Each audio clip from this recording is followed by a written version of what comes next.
So we got CNC machine, the enclosure, and now we have the stainless steel chip pan. And this was 2 whole days of welding, and had to take a break. I couldn't put it in, and I just lugged it in there right now. And what is left to do on it is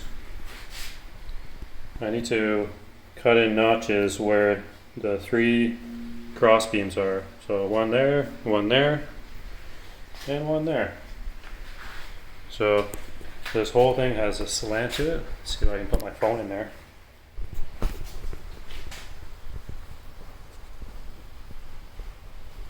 So it slants down and then down there as well.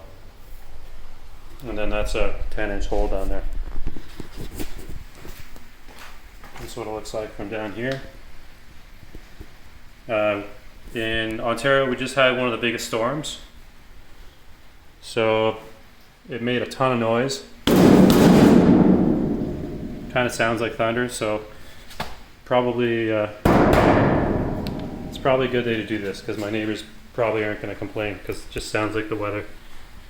But I'm hoping that I didn't build the big CNC drum box because it is really echoey and noisy. So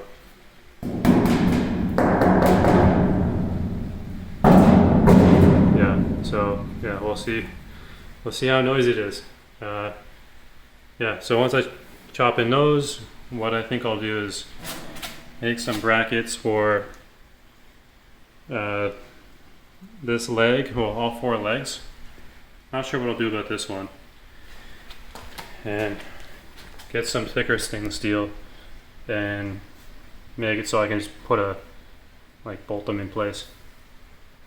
And yeah, so this will lift up about, I don't know, maybe 5 inches or so. So it won't sit so low. Yeah, and yeah, here's the servos. JMC servos. 220 volts. AC should be. Yeah, I was gonna put those in first, but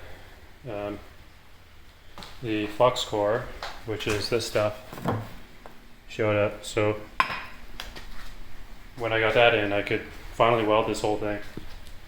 And it's a lot of stainless steel and it's all in the way, so I just wanted to get it out of the way, weld it up, and then I can focus on the servos.